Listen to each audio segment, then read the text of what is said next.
नमस्कार, आप देख रहे हैं न्यूज 18 राजस्थान। आपके साथ मैं हूं अभिषेक। बुलेटिन की शुरुआत करेंगे भीलवाड़ा की खबर से, जहां पर एक टायर फैक्ट्री में भीषण आग लग गई और देखते ही देखते पूरी फैक्ट्री धू धू कर जलने लगी। आग की वजह से 1 करोड़ के टायर और मशीनरी जलकर खाक हो गए। खबर के बाद मौके पर फायर ब्रिगेड की गाड़ियां पहुंची और आग पर काबू पाने में जुट गईं। फैक्ट्री में आग कैसे लगी, इसका अभी तक पता नहीं चल पाया है। और ये आग की लपटें आप देख करके अंदाजा लगा सकते हैं कि कितनी भीषण ये आग थी।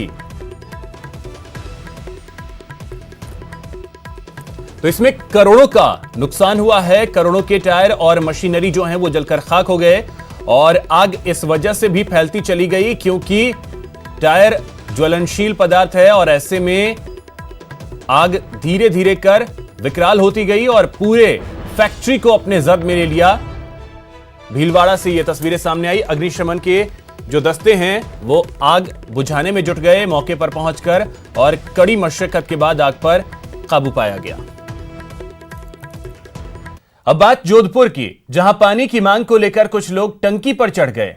स्क्रीन पर आप तस्वीरें देख सकते हैं कि कैसे पानी की समस्या को लेकर लोग पानी की टंकी पर चढ़े और जलदाय विभाग के खिलाफ जमकर नारेबाजी की। देखते ही देखते टंकी के नीचे भी तमाशबीन लोगों की भीड़ इकट्ठा हो गई। सूचना मिलने पर पुलिस मौके पर पहुंची और लोगों से समझाइश की जा रही है। तो न्यूज 18 राजस्थान पर ये एक्सक्लूसिव तस्वीरें आप देख पा रहे हैं कि किस तरीके से पानी की मांग को लेकर पानी की टंकी पर ये सभी लोग चढ़ गए हैं। अब प्रशासन इन सभी को नीचे उतारने के प्रयास लगातार कर रहा है। और साथ ही साथ ये एक्सक्लूसिव तस्वीरें आप न्यूज 18 राजस्थान पर देख पा रहे हैं। जलदाय विभाग के खिलाफ लोगों का गुस्सा फूटा है और पानी की टंकी पर चढ़कर प्रदर्शन कर रहे हैं। और राजस्थान में लगातार ऐसी तस्वीरें सामने आती रही हैं जब लोग अपनी मांगों को लेकर पानी की टंकी पर चढ़ते रहे। और अब ये नई तस्वीर जो सामने आई है वो जोधपुर से है, जहां पानी की टंकी पर लोग इस वक्त चढ़े हैं और प्रशासन उन्हें नीचे उतारने के प्रयास में जुटा है। एक्सक्लूसिव तस्वीरें न्यूज 18 राजस्थान पर।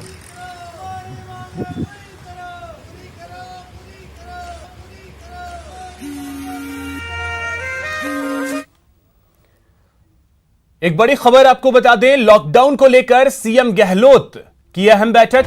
सीएम गहलोत इस वक्त कोर ग्रुप की बैठक ले रहे हैं। बैठक में लॉकडाउन की नई गाइडलाइंस को लेकर चर्चा हो रही है। बैठक में गाइडलाइंस को मंजूरी दी जाएगी। कंटेनमेंट जोन के बाहर ज्यादातर गतिविधियों को छूट मिल सकती है।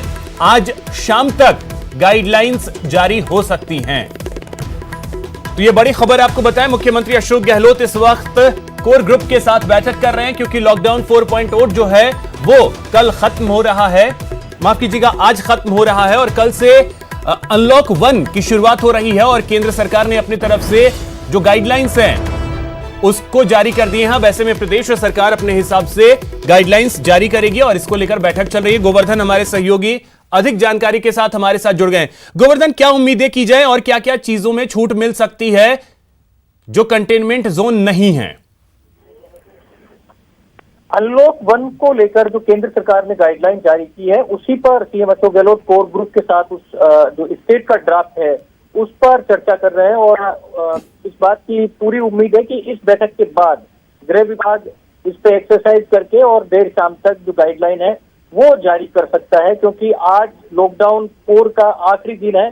कल से अनलॉक 1 की शुरुआत होनी है। उसमें जो केंद्र सरकार ने राज्यों को के ऊपर जो चीजें छोड़ी है उसके हिसाब से नए सिरे से जोन तय करके और जो छूट दी जानी है वो इन नई गाइडलाइन में होगी। सीएम कल भी ये संकेत दे चुके हैं कि कर्फ्यू वाले इलाके, मतलब कि जहां पर कोरोना के मरीज हैं उन इलाकों को छोड़ करके बाकी सारे इलाकों में ज्यादातर व्यावसायिक गतिविधियां, औद्योगिक गतिविधियां शुरू हो जाएंगी। केवल जो स्कूल, कॉलेजेस और शॉपिंग मॉल हैं उनको छोड़ करके ज्यादा। बिल्कुल गोवर्धन, तो अब थोड़ा सा इंतजार रहेगा। इस बैठक के बाद वो गाइडलाइंस जब जारी होंगी तो देखा जाएगा कि क्या क्या चीजें छूट मिलती हैं। फिलहाल आपका बहुत बहुत शुक्रिया इन तमाम जानकारियों के लिए। वहीं जयपुर से एक बड़ी खबर आपको बता दें, परकोटा क्षेत्र में कल से बाजार खोले जाने की चर्चा है। ये बड़ी खबर आपको बता दें, परकोटा क्षेत्र में कल से बाजार खोले जाने की चर्चा है। माणक चौक थाने में इसे लेकर बैठक हुई है। व्यापार मंडलों के प्रतिनिधियों के साथ यह बैठक हुई है। हालांकि कोरोना मरीज मिलने वाले क्षेत्रों में दुकानें बंद रहेंगी। सौरभ हमारे सहयोगी अधिक जानकारी के साथ हमारे साथ जुड़ गए हैं। सौरभ, क्या कल से परकोटे की दुकान खुल जाएंगे? देखिए, संभावना तो पूरी ऐसी ही लग रही है, लेकिन मैं आपको बता दूं कि 26 मार्च से परकोटा क्षेत्र में लॉकडाउन है और वहां पर करीब 850 से ज्यादा मरीज मिले थे। लेकिन हाल के दिनों में वहां पर लगातार रिकवरी रेट जो है वो बढ़ती गई और महज अब 20 से ज्यादा कुछ मरीज वहां पर कोरोना एक्टिव मरीज बचे हैं। इस लिहाज से और केंद्र सरकार की जिस प्रकार की गाइडलाइन आई है और उसके बाद अब ऐसा विचार किया जा रहा है परकोटा माफ कीजिएगा परकोटा के माणक चौक थाने में इस वक्त तमाम जो व्यापार मंडल हैं परकोटा क्षेत्र के, उनके साथ पुलिस अधिकारियों की बड़ी बैठक चल रही है और ऐसी संभावनाएं जताई जा रही है कि परकोटे के जिन क्षेत्रों में कोरोना के मरीज नहीं मिल रहे हैं या नहीं मिले हैं, उन क्षेत्रों में बाजार जो है वो खोल दिया जाए। इस पर चर्चा बिल्कुल, तो ये बेहद खास होगा अगर दुकानें खुलती हैं, तो इससे व्यापारियों के साथ साथ लोगों को भी बड़ी राहत मिलेगी, फायदा भी वो ले पाएंगे। बहुत बहुत शुक्रिया आपका इन तमाम जानकारियों के लिए सौरभ। इसी बीच एक बड़ी जानकारी आपको देते हैं। मंत्री सुभाष गर्ग की जो कोरोना जांच रिपोर्ट है वो नेगेटिव आई है। कल रात ही उनकी जांच कराई गई थी, आज जांच रिपोर्ट सामने आई है जो नेगेटिव है। दरअसल 25 मई को पॉजिटिव डॉक्टर के संपर्क में आए थे गर्ग। मंत्री सुभाष गर्ग ने खुद को होम क्वारंटीन किया हुआ है। चूरू के सुजानगढ़ में बिजली के 105 फीट ऊंचे टावर से एक शव मिला है।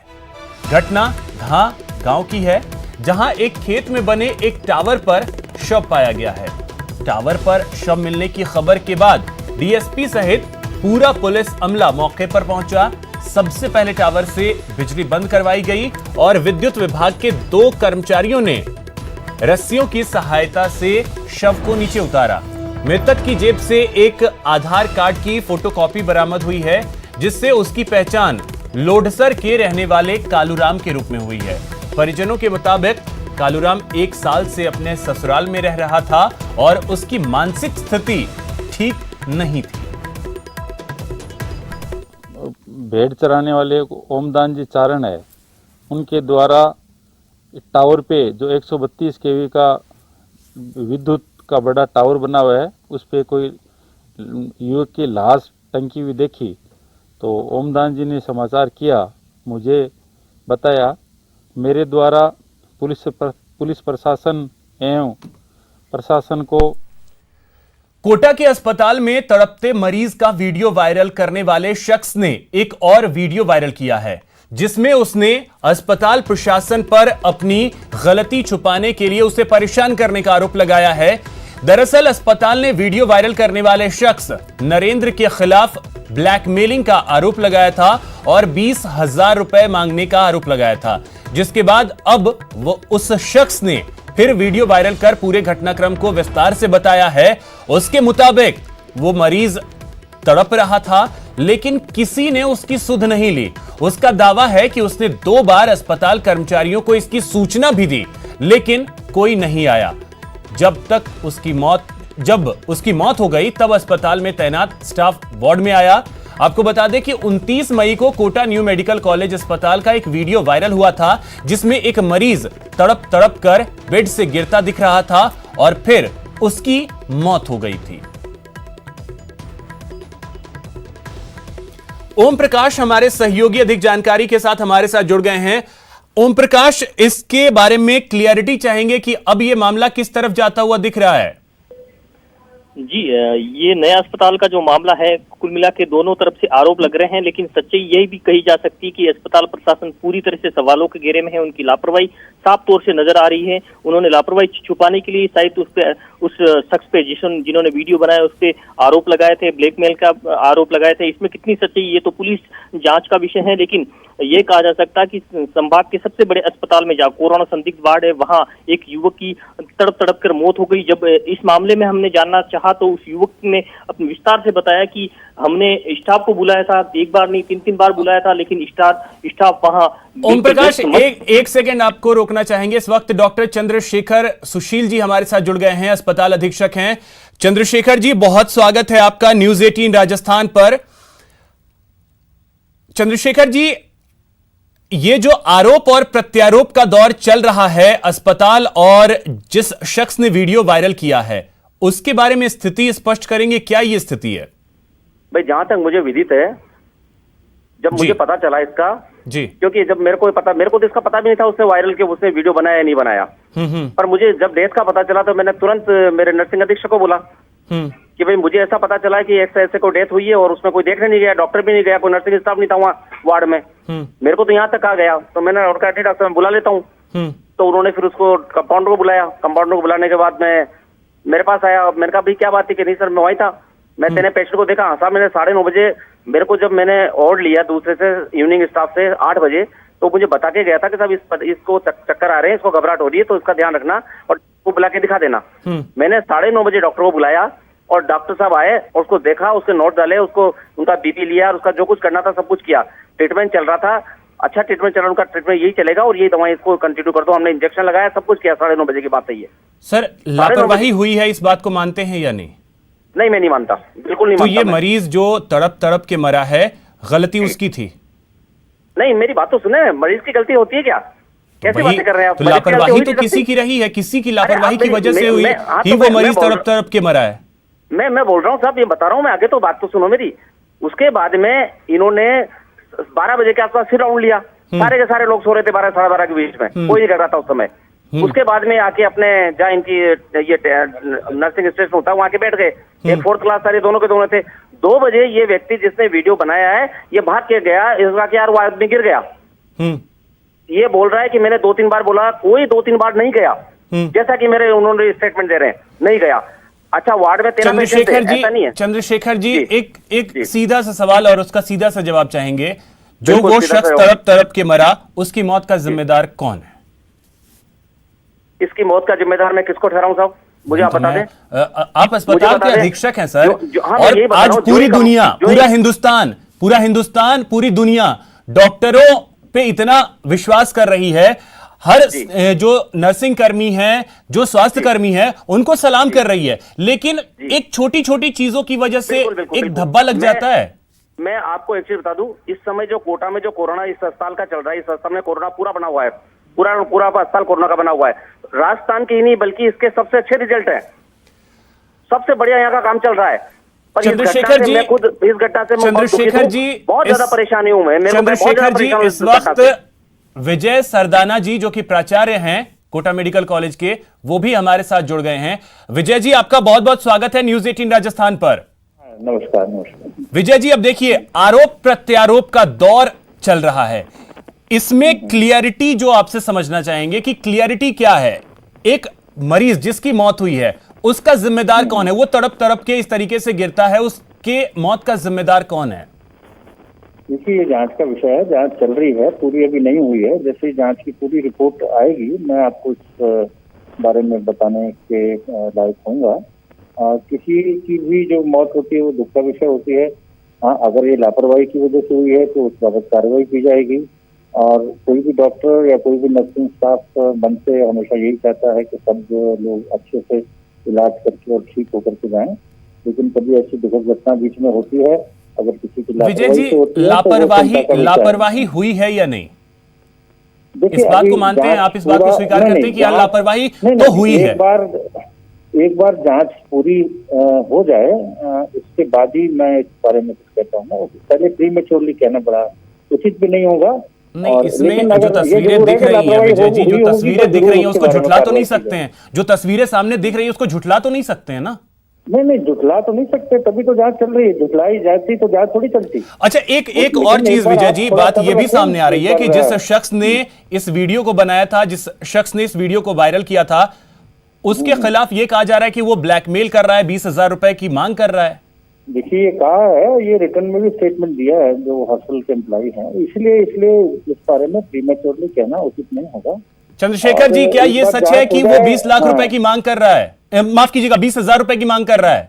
जी हाँ, मेरे को जो नर्सिंग स्टाफ है उसने बाकायदा लिख के दिया है कि उसने मुझसे 20,000 रुपए की मांग की है, और उसने मेरे को ही नहीं बल्कि नर्सिंग अधीक्षक को बताया पहले, और उस दिन वो क्वारंटाइन में चला गया, उसको नर्सिंग अधीक्षक को बता के गया वो, और उसके बाद मेरे को लिखित में देके गया वो।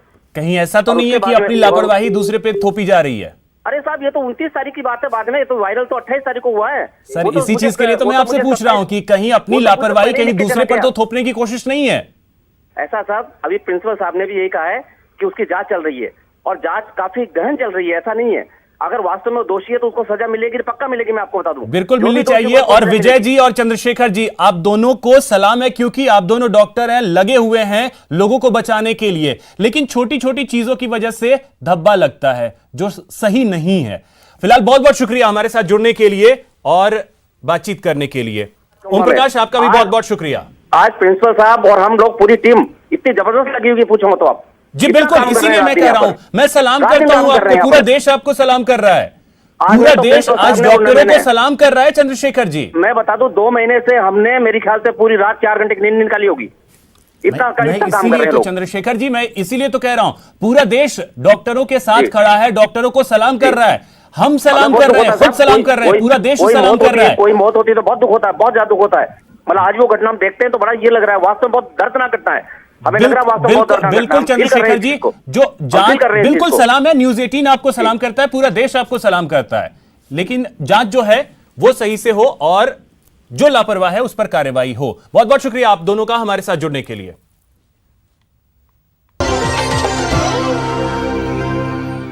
ब्रेक के बाद आपका स्वागत है। एक बड़ी खबर आपको बता दें, जयपुर से यह खबर है जहां पर बीच में ही अंतिम संस्कार को रोक दिया गया।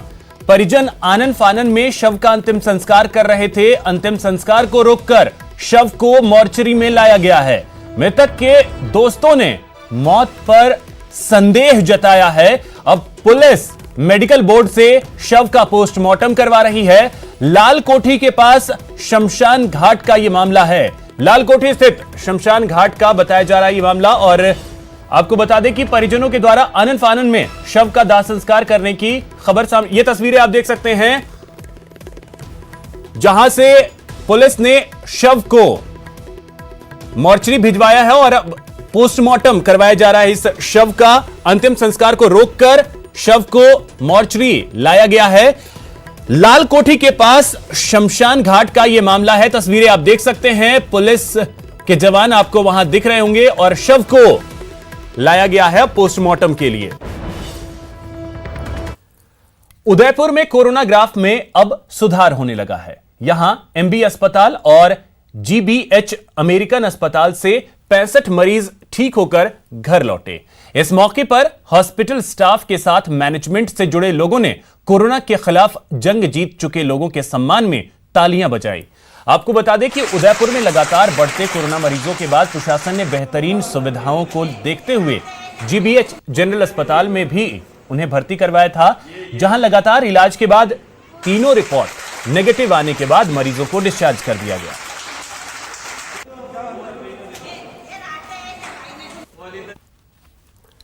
चूरू जिले के राजगढ़ सीआई विष्णु दत्त विश्नोई की संदिग्ध मौत मामले के बाद उपनेता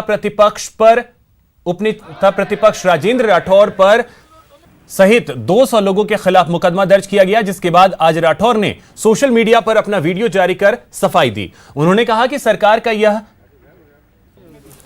यह काम जो है वो नादरशाही पूर्ण व्यवहार उनके समझ से परे है। साथ ही उन्होंने कहा कि लोगों को न्याय दिलाने के लिए मैं ऐसे संघर्ष अनवरत करता रहूंगा, चाहे शासन मुझे कितने भी मुकदमों से लाद दे।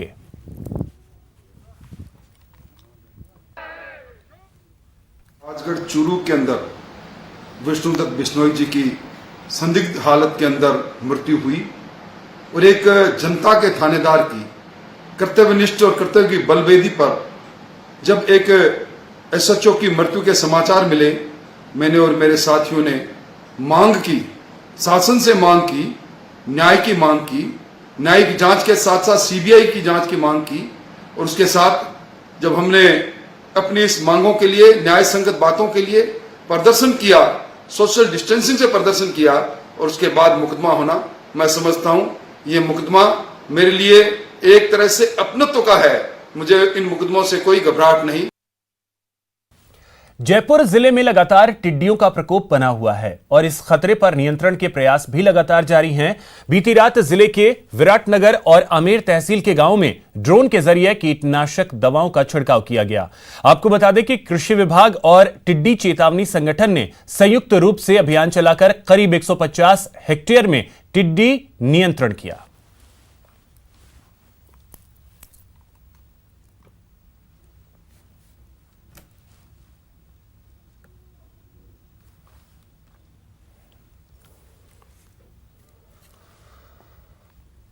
ये टिड्डी सब चट कर जाएगी, ये कहना है किसानों का। राजस्थान के ज्यादातर शहरों में टिड्डियों की दहशत फैल गई है। बारां में टिड्डियों का जमावड़ा लगा हुआ है। शाहबाद क्षेत्र के औगाड गांव में इन टिड्डियों को भगाने के लिए दिन रात ग्रामीण और कृषि अधिकारी लगे हुए हैं, लेकिन ट्रैक्टरों से स्प्रे का छिड़काव भी किया जा रहा है। थाली घंटी तक बजाई जा रही है, लेकिन टिड्डी की टेंशन दूर होने का नाम ही नहीं ले रही।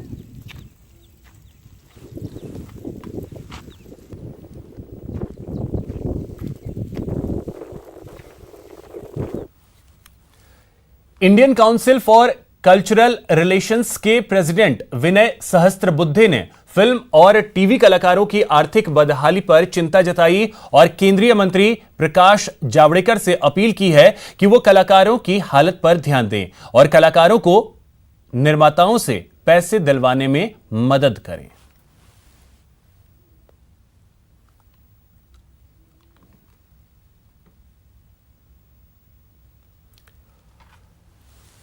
तो दरअसल आपको बता दें कि फिल्म और टीवी कलाकारों की जो माली हालत बिगड़ी है, उसको देखते हुए विनय सहस्त्रबुद्धे, जो कि Indian council for cultural relations के प्रेसिडेंट हैं, उन्होंने गुहार लगाई है केंद्रीय मंत्री प्रकाश जावड़ेकर से।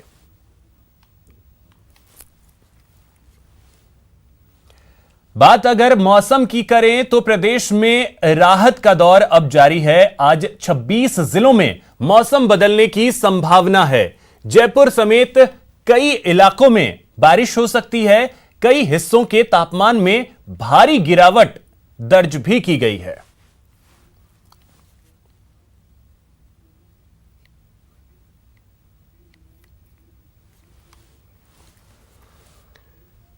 तो चलिए मौसम का हाल बताने के लिए हमारे सहयोगी सौरभ जयपुर से, ललित जोधपुर से, शाकिर अली कोटा से और सतवीर बीकानेर से हमारे साथ जुड़ गए। सबसे पहले सौरभ, आपके पास आना चाहेंगे।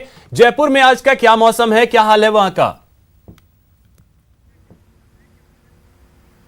देखिए, राजधानी जयपुर का मौसम बदला हुआ है। सुबह से शहर में आसमान में बादलों की आवाजाही देखने को मिल रही है और जिस प्रकार की गर्मी पिछले दिनों देखने को मिल रही थी उससे काफ़ी राहत है। फिलहाल राजधानी में 34 डिग्री सेल्सियस तापमान बना हुआ है और जिस प्रकार से मौसम विभाग ने अलर्ट जारी किया है, इसके तहत राजधानी जयपुर समेत प्रदेश भर के 26 जिलों में आज मौसम बदल सकता है। उसकी कुछ बानगी इस वक्त दिख रही है, लेकिन संभवतः शाम तक हल्की बारिश और मेघ गर्जन। बिल्कुल, तो एक तरीके से सौरभ, जो आपने बताया, तापमान में भारी गिरावट देखी गई है। तकरीबन 7 से 8 डिग्री तक की तापमान में गिरावट हुई है। ललित, आपसे जोधपुर का हाल जानना चाहेंगे। वहां पश्चिमी विक्षोभ का कितना असर देखने को मिल रहा है?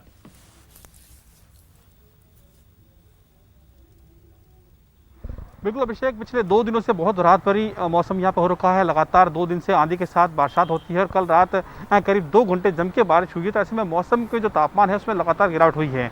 आज 1:30 बज चुके हैं और ऐसे में 32 डिग्री तापमान है, तो बहुत रात भरी है। इससे पहले 2 दिन पहले देखा जाए तो 45 डिग्री आमतौर पर यहाँ पे 1:30 बजे हुआ करता था, बाहर निकलना मुश्किल होता था। लेकिन अब फिलहाल बहुत बड़ी रात है, 32 पे पार आ चुका है और लोगों को गर्मी से थोड़ी निजात मिली है।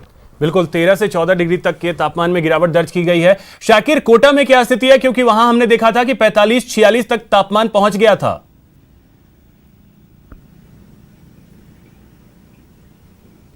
जी देखिए, कोटा में भी राहत है, क्योंकि लगातार जिस तरह से पश्चिमी विक्षोभ के चलते बारिश की सूचनाएं आ रही है। कल रात को कोटा में जो है बारिश हुई और उसके बाद तापमान में गिरावट हुई।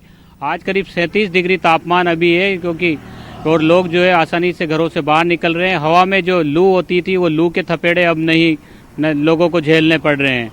गर्मी जरूर है, लेकिन लोग एहतियात के साथ घरों से बाहर निकल रहे हैं। तस्वीरें दिखाना चाहेंगे, गन्ने की चरखी और इन चीज़ों को जो है, अब गन्ने का रस जो है ये इनकी भी जो है अब लोग जो है सेवन कर रहे हैं, रस पी रहे हैं और ठंडे पेय पदार्थ पी रहे हैं। लेकिन राहत की बात बिल्कुल ये है कि जिस तरह क्योंकि से गर्मी के मौसम में ये काफी सुकून देता है, ये ठंडी चीजें, पेय पदार्थ जो हैं। बीकानेर चलते हैं। सतवीर, आपसे जानना चाहेंगे कि बीकानेर में तापमान में गिरावट देखी जा रही है क्या?